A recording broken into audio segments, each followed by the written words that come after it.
बालासोर में छात्रा ने खुदकुशी की, न्याय न मिलने पर लड़की ने की खुदकुशी।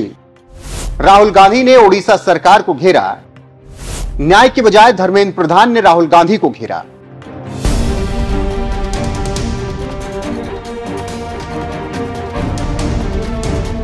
एक लड़की जिसकी आंखों में सपने थे, जो डॉक्टर बनकर अपने गांव, अपने घर वालों का नाम रोशन करना चाहती थी, लेकिन एक दिन उसकी दुनिया उजड़ गई। वो न सिर्फ घायल हुई बल्कि एक ऐसा जख्म दे गई जिसे पूरा समाज महसूस नहीं कर रहा।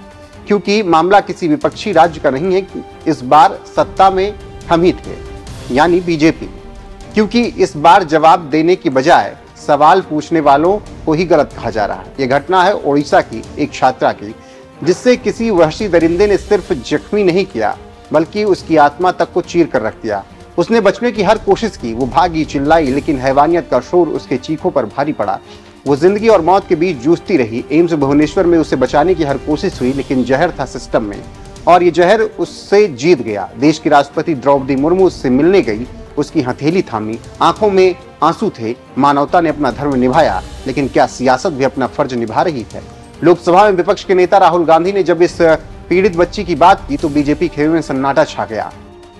ओडिशा में इंसाफ के लिए लड़ती एक बेटी की मौत सीधे सीधे बीजेपी के सिस्टम द्वारा की गई हत्या है।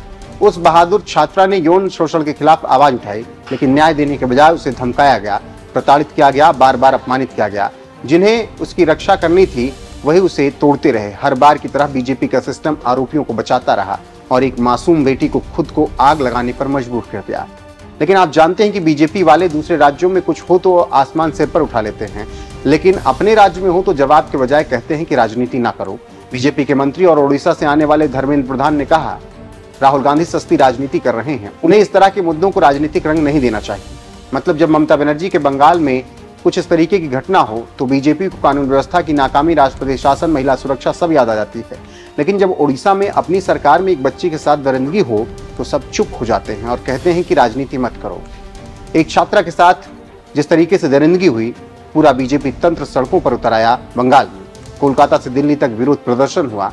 राज्यपाल से लेकर प्रधानमंत्री तक सबने बयान दे दिए। ममता बनर्जी से इस्तीफे की मांग की गई, राष्ट्रपति शासन की मांग की गई, गृहमंत्री अमित शाह ने संसद तक में बयान दे दिया। लेकिन ओडिशा में हुआ तो सब चुप हैं। बाकी गांव का मौसम अच्छा है ऐसा बताया जा रहा है। देश की राजनीति कैसे हो गई है कि अगर मामला आपके राज्य का हो तो विपक्ष बोलेगा और विपक्ष के राज्य का हो तो सत्ता पक्ष बोलेगा, लेकिन अगर कोई मरता है तो वो आम आदमी। और सवाल है, क्या इंसाफ मांगना भी गुनाह है? अब राजनीतिक हो गया है सब कुछ। क्या एक छात्रा का दर्द भी सत्ता के तराजू पर तोला जा रहा है? उस बच्ची की एक फोटो वायरल हुई, दूर से खींची गई। उसकी आंखों में डर था, चेहरे पर खामोशी और शरीर पर अस्पताल की सफेद चादर। उसने कभी नहीं सोचा होगा जिस देश में बेटी बचाओ बेटी पढ़ाओ का नारा गूंजता होगा, वहीं उसे सिस्टम से लड़कर भी जिंदा रहने का हक नहीं मिलेगा। लोग सोशल मीडिया पर पूछ रहे हैं, क्यों नहीं बोल रहे पीएम मोदी? अमित शाह कहाँ हैं? ओडिशा के सीएम मोहन मांझी क्यों चुप हैं? क्या एक लड़की का दर्द सिर्फ चुनावी राज्य में ही दर्द होता है? क्या उसके जख्म तब तक जख्म नहीं होते जब तक वो विपक्ष के शासित राज्य में ना हो? ये सवाल सिर्फ राहुल गांधी नहीं पूछ रहे, ये सवाल उस बच्ची की आत्मा पूछ रही है जो चली गई। लेकिन पीछे एक सवाल छोड़ गई, मेरे साथ जो हुआ क्या उसका कोई दोषी नहीं? क्या मेरा गुनाह सिर्फ ये था कि मैं बीजेपी शासित राज्य में रहती थी?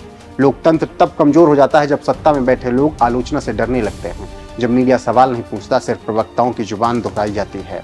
अब जब बेटियां मरती हैं और सियासत मूक दर्शक बन जाती है तो राहुल गांधी पीड़िता के लिए इंसाफ मांग रहे हैं तो वो सस्ती राजनीति इनकी नजरों में हो जाती है। लेकिन जब बीजेपी हर मुद्दे पर विपक्षी राज्यों को घेरती है तो वो राष्ट्र धर्म कहलाता है।